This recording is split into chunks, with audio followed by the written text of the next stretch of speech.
Calvin Abueva at Jason Perkins bakit hindi makakasama sa Gilas lineup sa Asian Games sa China, at Coach Chot Reyes naiipit na naman sa lineup problem ng Gilas sa Asian Games. Marami ang nagagalit, yan ang ating mga pag-uusapan para sa video natin na ito.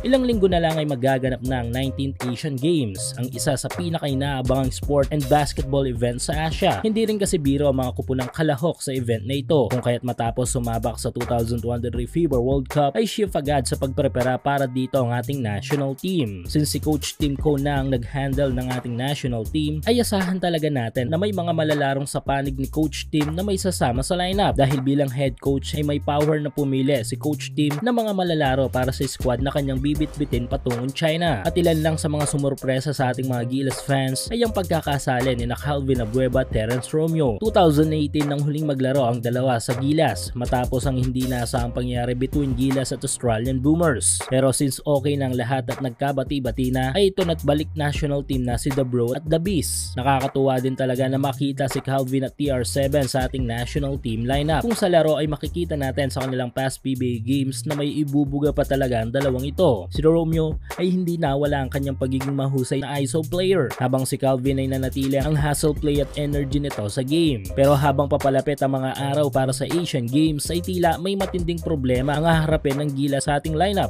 dahil posibleng matapyasan tayo ng 4 na players, at kasama nga dito si Romeo at Calvin. Ayon sa article ng kilalang sports website sa bansa na Spin.ph ay decline si Calvin Abueva at Jason Perkins para sa Gilas lineup sa Asian Games, at posible ding hindi makasama si Terrence Romeo at Mo Tautua. Base kasi sa rules ng China, 3 months bago ang event ay magpasa na ng mga possible players na may sasama sa lineup na ipapadala ng bawat teams. 60 players ang sinubmit ng ating national team, ngunit tila wala dito ang pangalan ni Abueva, Romeo, Perkins at Tautua. However, ay pupunta ng personal si POC President Bumble Tolentino sa China upang magapila at makonsidera ang mga malalarong nabanggit, dahil kapag nagkataon ay 8 players lang ang makakalipad patungong China. Pero ang tanong nga ng ilan sa ating mga kababayan, sino ang may kasalanan? Well, tila bumagsak na naman ang sisi kay former Gilas head coach Chot Reyes, dahil nga siyang may hawak ng Gilas 3 months ago, kung saan ay pinasa ang mga list of players na posibleng maidala sa final roster ng Gilas sa Asian Games na more on mga college players. Maraming nagagalit dahil parang hindi raw naisip ng kampo ni Coach Chot na naglagay ito ng maraming college players sa 60-man pool, kahit pa nga alam nito na sa September din magbubukas ang ilang mga college basketball league dito sa bansa. At dahil nga more on mga college players nga ang 60-man pool na yon, ay napilitan si Coach Tim at ng SMC na personal na pumili ng mga available PBA players. Abangan natin kung ano ang magiging resulta ng appeal ni Tagaytay Mayor at POC President Bumble Tolentino para sa Gilas lineup sa Asian Games.